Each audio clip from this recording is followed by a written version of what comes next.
Have you ever wondered if history really repeats itself? Well, today we're diving into a source that suggests an ancient biblical pattern, one laid out thousands of years ago, might be playing out right before our very eyes. It's a fascinating idea, and it all hinges on one very specific number.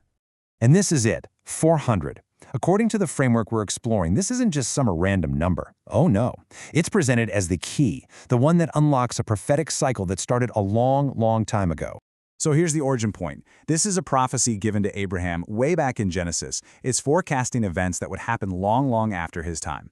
And notice how specific it is. A 400-year period of affliction in a foreign land. This is our blueprint. And that right there brings us to the core question of this entire explainer. We know this prophecy was fulfilled with Israel and Egypt, but what if it wasn't a one-and-done deal? What if it was actually a pattern, a blueprint, designed to repeat in a totally different place, with a different people, thousands of years later? So before we can even begin to look for modern parallels, we have to really understand the original blueprint. Let's break down the sequence of events of the Exodus from Egypt, just as the source material lays it out. The source boils this down to four really distinct stages. First, you have the sojourn, a deliberate move into a foreign country. Second, the people flourish and multiply, but that very success makes the host system turn on them, and that's when the affliction begins. Third, judgment comes down on that host nation. And finally, stage 4, liberation, where the people come out with great possessions. It's a very clear step-by-step pattern. Now, here's a crucial point the source makes. That first step, the journey into Egypt, wasn't some historical mistake. The text presents it as being completely intentional, a divinely guided part of the plan. God actually tells Jacob, hey, don't be afraid. I'm sending you there, and I'm going right there with you.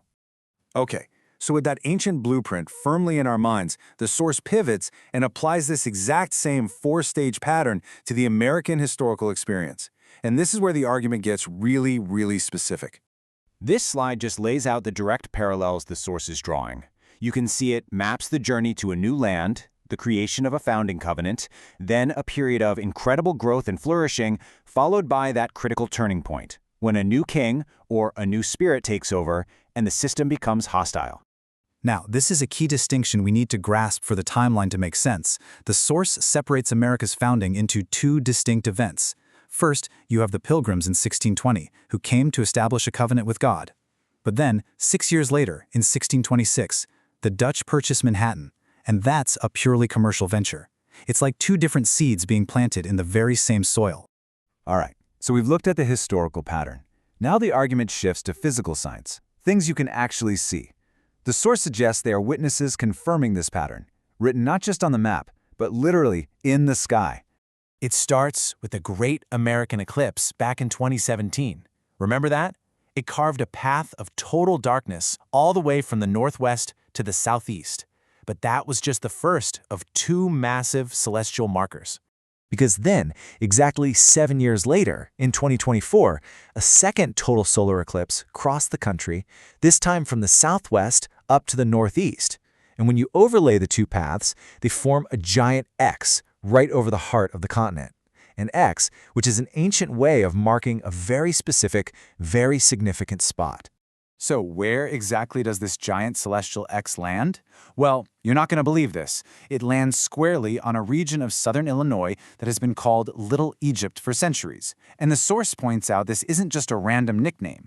Early settlers would travel there for grain during famines, literally going down to Egypt for food, which perfectly mirrors the original biblical story of Jacob's sons. So let's just recap what's happening right there at that intersection. You've got a region historically named Little Egypt. You've got the meeting point of two of America's greatest rivers.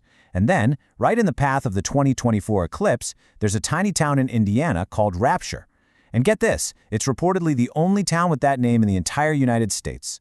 The source presents the stacking of signs as a kind of divine signature. So we've got the historical pattern, and we've got the geographical signs. Now, let's tie it all back to that number from the very beginning, 400, and see how the source calculates the timeline for all of this. To do that, the source identifies two different timelines running within that original prophecy. There's a 430-year clock that seems to be tied to the promise, but the judgment and liberation part of the prophecy, that's attached specifically to the 400-year affliction clock, which only starts when the people actually begin their sojourn in that foreign land. So let's apply this two-clock model to American history. The source suggests the promise clock starts in 1620, with the religious covenant of the Mayflower Compact. But the affliction clock, the one tied to judgment, that one starts in 1626, with the beginning of the commercial system in Manhattan. That's the start of the sojourn within a foreign commercial system. And while you can do the math yourself, if you start that 400-year affliction clock in 1626, it brings you directly to the year 2026. The argument the source makes is that this isn't just a coincidence. It's the precise landing of that ancient timeline, the one that's specifically tied to judgment and liberation, pointing right at our present moment. This brings us to the final part of the pattern, the last stage, the call to come out of the system. And the source links this directly to a powerful command found in the book of Revelation. Here is that command. The source argues this is a direct echo of the liberation from Egypt. But look at the crucial detail. Who is this command for? My people. This strongly implies that God's people are inside the system that is about to be judged when this warning goes out. And this presents a really fascinating flip of the original pattern. Think about it. In Egypt, the plagues came down first while the people were still there, and then they were delivered.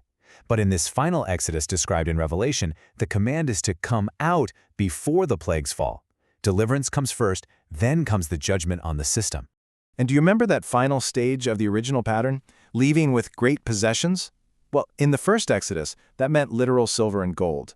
But in this final Exodus, the source argues the possessions are a spiritual inheritance, things like authority, a permanent place with God, and access to the tree of life. You know, the exodus from Egypt wasn't the end of Israel. It was the birth of their identity as a nation. So following that exact same logic, the source concludes by framing this modern pattern not as a terrifying end, but as another kind of beginning, a birth. And it leaves us with this massive lingering question. If that's true, what exactly is being born?